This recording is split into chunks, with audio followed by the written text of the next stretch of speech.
కూటమి సర్కార్ అధికారంలోకి వచ్చాక ఆరోగ్యశ్రీ పథకానికి జబ్బు చేసింది. నెట్వర్క్ ఆసుపత్రులకు ప్రభుత్వం సుమారు 300 కోట్ల రూపాయల బకాయి పడింది. బకాయి డబ్బులను చెల్లించేంత వరకు సేవలను పునరుద్ధరించేది లేదని నెట్వర్క్ ఆసుపత్రుల అసోసియేషన్ స్పష్టం చేసింది. దీంతో ఆరోగ్యశ్రీ సేవలు నిలిచిపోయాయి.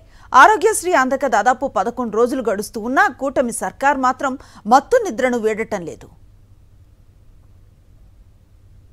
విశాఖ జిల్లా వ్యాప్తంగా 62 నెట్వర్క్ ఆసుపత్రుల్లో ఆరోగ్యశ్రీ సేవలు నిలిచిపోయాయి. నెట్వర్క్ ఆసుపత్రులలో ఆరోగ్యశ్రీ అందక పేద కుటుంబాలు డబ్బులు చెల్లించి వైద్యం చెల్లించలేక తీవ్ర అవస్థలు పడుతున్నారు.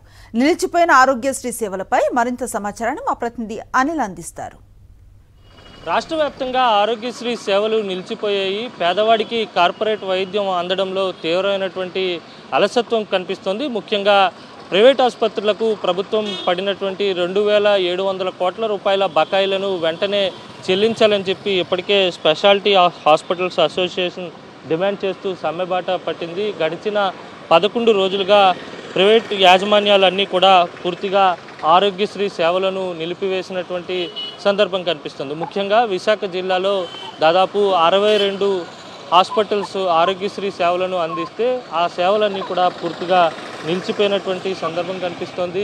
ముఖ్యంగా రూరల్ ప్రాంతాల నుంచి, ఏజెన్సీ ప్రాంతాల నుంచి విశాఖకు వచ్చి మెరుగైన వైద్యం తీసుకునేటువంటి అవకాశం ఉంటుంది. కానీ ఆరోగ్యశ్రీ సేవలు నిలిచిపోవడంతో వారంతా తీవ్రమైనటువంటి నిరాశకు లోనవుతున్నారు. తొలుత సమ్మె ప్రారంభించిన తర్వాత 1-2 ఆసుపత్రులు అత్యవసర సేవలను కొనసాగించినప్పటికీ కూడా ఇప్పుడు పూర్తిగా అన్ని సేవలు నిలిచిపోయినటువంటి సందర్భం కనిపిస్తుంది. ప్రభుత్వం బకాయిలపై స్పష్టత ఇస్తే కానీ సమ్మెను విరమించేది లేదని నెట్వర్క్ హాస్పిటల్స్ యాజమాన్యాలన్నీ కూడా తేల్చి చెప్తున్నాయి. కూటమి ప్రభుత్వం అధికారంలోకి వచ్చిన తర్వాత 2700 కోట్ల రూపాయల బకాయిలను ఇప్పటి వరకు కూడా క్లియర్ చేయలేదు. ఆ బకాయిలను క్లియర్ చేసిన తర్వాతే కార్పొరేట్ వైద్యం అందిస్తామని చెప్పి నెట్వర్క్ ఆసుపత్రులన్నీ కూడా తేల్చి చెప్తున్నటువంటి సందర్భం కనిపిస్తుంది. ఇటు శ్రీకాకుళం, విజయనగరం నుంచి కూడా విశాఖ వస్తుంటారు. మెరుగైన చికిత్స కోసం విశాఖ వచ్చి కార్పొరేట్ ఆసుపత్రిలో ఆరోగ్యశ్రీలో చికిత్స తీసుకునేటువంటి అవకాశం ఉంటుంది. కానీ ఇప్పుడు అలాంటి సేవలు ఏమీ కూడా సాగడం లేదనే చెప్పాలి. ఏ ఆసుపత్రికి వెళ్ళినా పేదవాడికి మొండి చేయి ఎదురవుతుందనే చెప్పాలి. ఎందుకంటే ఆరోగ్యశ్రీ సేవలు నిలిపివేశామని చెప్పి అక్కడ ఉన్నటువంటి ఆసుపత్రి సిబ్బంది చెప్పడంతో నిరాశతో వారంతా వెనుదీస్తున్నారు. సుదూర ప్రాంతాల నుంచి విశాఖ వస్తుంటారు.